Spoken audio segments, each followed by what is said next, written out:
thank you so much for coming on and educating us. We've previewed some of the footage that's been shocking the internet world round, and we had a senator on right before you, brother, that said, It looks like this helicopter just targeted the plane. That's what Ron Johnson said. I'm sure that's going to make quite a bit of news. Yeah. So the floor is yours, Alex. Why don't you first off explain your history with these helicopters and these implements, and then explain, as we play some of the B-roll, what you believe happened here. Sure, appreciate it, Benny. So, and just building off Tom there, congratulations to you and your amazing wife and the beautiful family and the successful quest not to raise little communists. So that's quite the feat. Appreciate it. So as everybody's watching, to fly safe, to live in a safe country, exactly. And to live in a safe country. Yes. I purposely didn't say anything there just to let folks watch the video that's sort of coming in. So I want to provide some context. So as Benny mentioned, flown a number of combat missions in the back of these things in over Iraq, other places as well. And then particularly here in the D.C. area, I finished up at the Pentagon as Chief of Sensitive Activities for Special Operations and Combating Terrorism about 10 years ago or so. So what you're looking at there, obviously, is the helicopter, T-boning. It looks like the side of the aircraft coming in. So just to give everybody some reference, there are several aviation units in the area, this one based out of Fort Belvoir, that provide executive transport to senior officials in the D.C. region. This particular flight, according to the Secretary of Defense, Pete Hegseth, yesterday, was in the middle of an annual recertification nighttime flight as part of supporting what's called continuity of government. So if everybody remembers, after 9/11, President Bush was flown around the country and one Air Force base to another because they triggered that emergency plan. That's if somebody's after our government, we need to move officials to safe locations. Our government exists in Washington, D.C. That's where it's physically located. God forbid there was another attack and we needed to move President Trump, his cabinet, senior members of Congress. These are the military assets that would do it. It doesn't exist in the middle of an open field in the middle of the country where there's no infrastructure or other planes or stuff around. It's in the downtown metropolitan area. So the first question asked this morning by Josh Howley was, what was this even happening here? We train as we fight. In a real-time emergency, we would be in the middle of a downtown, area like this, and the flights would occur. So that's the reason why it was happening. Right now, the flight pattern that's normal for DC helicopters, right, for moving, which by the way fly every day, is the Beltway, the Ring Road 495 that goes around the Capitol. And then to the west of the city, the Potomac River is there. And then the flight plan will also take you down the Potomac River, which does cross paths with the runways at Reagan Airport, which is where the American Airlines flight was landing. So a couple other things to keep in mind. I think everybody's probably seen movies where they believe there's all these, screens with these massive flashes and radars. It's a military helicopter. There isn't a really great warning system that they're about to run into something. So that's one. You hear the communication with the tower going back and forth saying, hey, helicopter, the call sign, and you see it there, Pat 25. There's, your incoming aircraft, and he said, Roger, visual, I'm going to maintain visual distance. And so that's his cue from the tower, letting them know there's a plane coming somewhere in the path. So there's been a couple of things that have been said, and then this morning's video adds a different angle to this and some potential different context. And that was that the pilots may have been looking at a potential different aircraft that was coming in. They also had night vision on. And for those of you who have not had a night vision system, they're literally tubes that look like this. You end up with tunnel vision. You also end up with a bit of depth perception issues with that as well. If they're the older nods, it could have been green as opposed to white. So who knows what they were looking at the time. That's all sort of speculation what they were looking at. And they were told basically to come in behind the aircraft. So this looks like a straight shot, as you can see it here. There's been some comments made about altitude potentially being off course, trying to find their way. They may have not been in the right spot. And as they were coming, is it a question of spatial disorientation where the pilot, thought they were lower where they were, but the gauges are all there, and trying to come behind the aircraft? You can also hear on the radio, they're perfectly calm in the communications with the tower. There's no hint of a problem. You don't hear anything from the co-pilot trying to chime in as if there's an issue or one way or the other that something's, nefarious going on. And there's just an impact. And chances are, because the lighting on the helicopter, the American Airlines plane probably didn't even see the helicopter off to its side. So how that T-bone happened, and it looks like, again, a direct, into the side of the aircraft, you'd hear engines roaring. You potentially see those flashing of the lights if you were looking with night vision. The video from this morning raises more questions than there are answers right now. So, I mean, and again, I hate to be the person that puts all the patterns together here, but we've seen sort of crisis after crisis, and let's just call it a deadly incident after deadly incident that I think primes people to say, what's going on in our military? Is there a vetting issue? Is there a mental health issue? Is there nefarious fifth column activity going on? You just had a senator, Alex, on the show saying this helicopter targeted that plane and it flew right into the side of it. Now, here's footage. Sure. And I prepped my team for this because this is the footage that I think is almost the most damning, where you can see, bro, the planes. This is a 67-second clip, and you can see the planes flying at each other for the entire time. Sure. And it becomes almost impossible to say that these planes didn't see one another. At least the military chopper didn't see the inbound plane or hear it.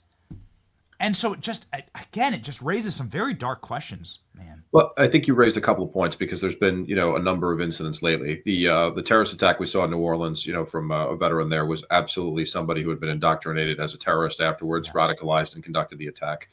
The feedback on the Green Beret and the probably one of the most bizarre incidents I've seen in terms of the explosion in the Cybertruck outside Trump Tower, using like fireworks and like a propane tank. I mean, if we look at those things, you get a basic level of explosives training and special forces qualification courses, and then your individual specialty, right? I mean, there's an engineer, a member of the team, the Charlies in terms of the 18 series, who specializes in explosives, but everybody gets some basic training.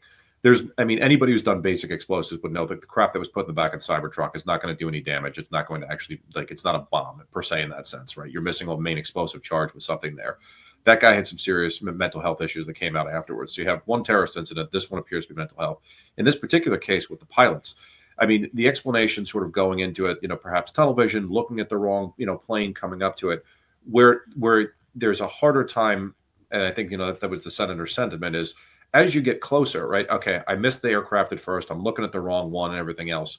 But how did nobody see the flashing lights from the side of the aircraft, right? How did nobody hear the roar of the engines coming in? And even at the last second, if it was the last second, oh my God, I'm about to hit.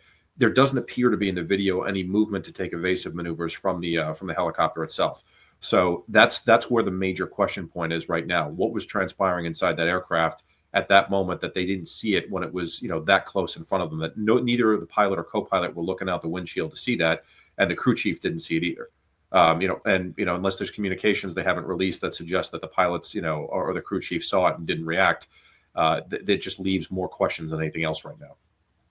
So I want to jump over to your post here on X when you responding to Senator Josh Hawley. You mentioned that and referenced that. My production team grabbed it.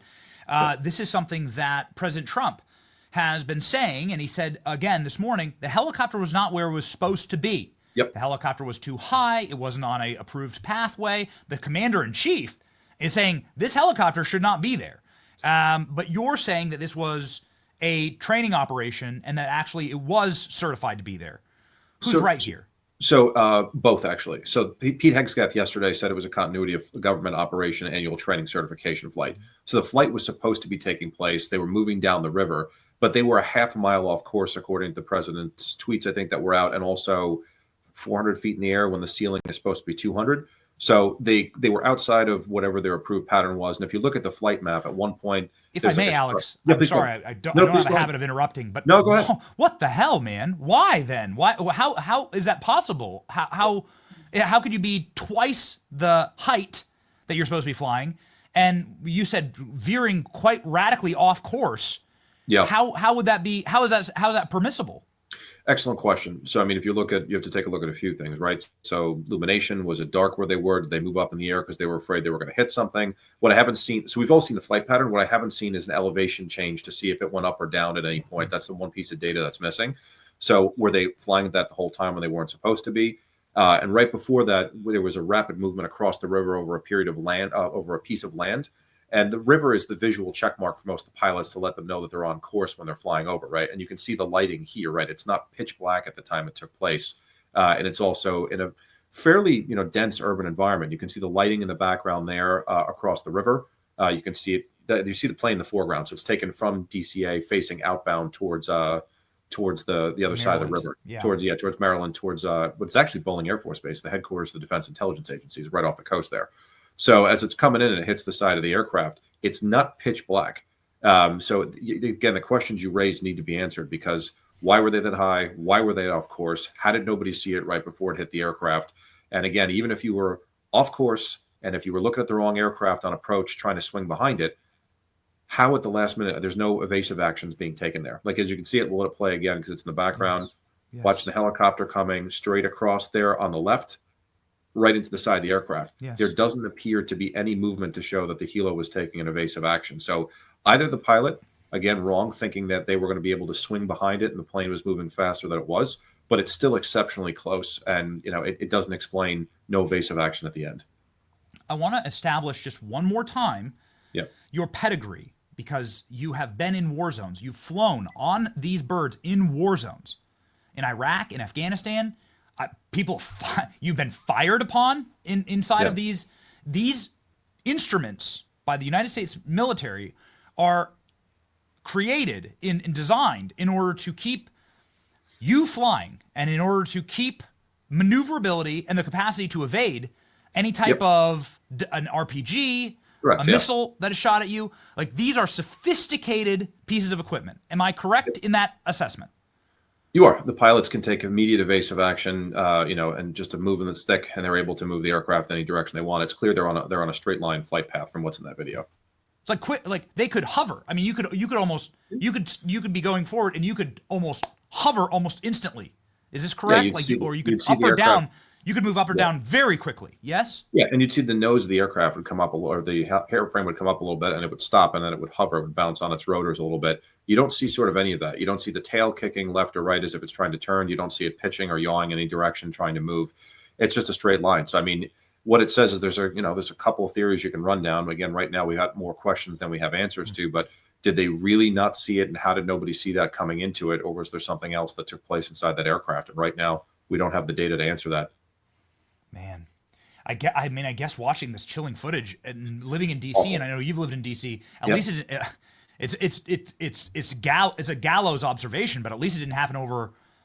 At least this crash didn't happen over a huge neighborhood, right? Or a bunch of, or a government building, or a tour bus, right, full of children. And it could have been even more horrifying, frankly. I mean, again, you're right. So the good thing is that after 9/11, right, they restricted the airspace over the Capitol for commercial aircraft, although there was one that deviated directly over the Capitol during this incident, trying to clear the airspace, which was unusual. And the helos are meant to go down the river. So if it was going to occur anywhere, this would have been the spot to do it. And I've been on the DC Air National Guard helicopters that fly over that region as well. If you commission and do a reserve or guard unit in the area out of the, Georgetown's the main ROTC, classmates of mine did, that's where you end up as in the aviation unit. I've been fortunate enough to fly on that pattern, and it's really kind of beautiful. You fly over the river, you see our nation's capital, all of our instruments of power and democratic institutions that are downtown. You can see the Capitol, the White House. It's really fantastic. So to see, something like this happen, the tragedy unfolded is just, it's awful. The loss of life on board that aircraft is senseless.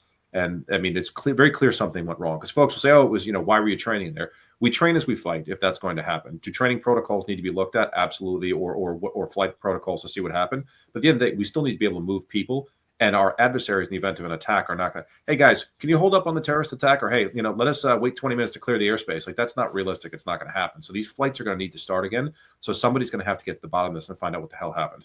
Yeah. Okay. All right. I don't want to go to the dark place, right? I don't want to go to the last thing you want to put out there is that this was someone did this intentionally. Yeah. It's just the evidence is starting to really become quite overwhelming. Yeah. Yeah. It's raising questions. You're right. I mean, that's quite overwhelming that something bad, something truly dark happened here. I want to put up Alex's X profile. I need everybody to go over and follow Alex. This is him actually in the photo. This is him in the cover image right there in Iraq. Yeah, I lied to mom and told her a desk job in Kuwait, and then I ended up on the front page of the New York Times. That's the third battle scene, American Sniper in Insider City. So she was a little pissed, to say the least. Okay. While everybody goes over and follows Alex, we're going to get him up to 100,000. Alex is just one of these people that has such a strong voice and such a clear, rings like a bell, and is always constantly, no matter who's in the White House, fighting for our American service members and for the betterment of the men and women in our armed services. Give me a score for Pete Hegseth. He's only been in the chair for a couple days, but give me a score. Give me a score for the new SecDef. It's actually been quite impressive to watch in terms of his responsibility. For those who don't know, too, Pete's responsibility as a SecDef is outward facing. It's operations overseas. It's engagement with Congress and with the Hill. All the stuff with the anti-woke, DEI, all that. That's actually the deputy secretary and the services to handle. So right away there was a crisis overseas. We tried to extend the ceasefire between Israel and Hezbollah. You had to get the agreement back on track between the Israelis and the Palestinians, and making sure the prisoner exchanges took place. Having to react very quickly to the president's orders to expand the facility at Guantanamo, to add more folks down there. Whether you agree with the policies or not, it doesn't matter. He is the Secretary of Defense taking orders in the White House, and he is doing what needs to be done. And those were two significant tests overseas right away to see if the administration would be able to handle. And and he did quite well in his part for getting those things done. I love this, man. Just in closing, I love this. His conversations from the desk. Yep. From the SecDef desk, the transparency, the showing us of the documents and what's actually happening and the readouts.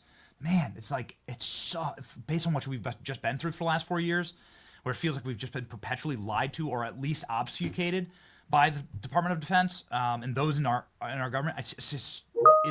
It rings like a bell, man. It's just so beautiful to see, and at least you feel like there's adults in the room. It certainly does. And you've got a guy who's a communicator, who's a Princeton graduate, who's sitting there in the chair, communicating directly, not going through the press secretary on this one. So you're hearing from the horse's mouth. This wasn't an attempt to sort of avoid responsibility. I'm in charge. Here's what's going on, and here's what's happening. That's not much more you can ask for, right? Not much more you can ask for. Godspeed, Alex. Thank you so much for your service, and please be a regular on the show. Be our correspondent into all of this, because we want to give people accurate information. You're the man for it. At your disposal, brother. Anytime you need. Congratulations. Thanks again for having me. My brother.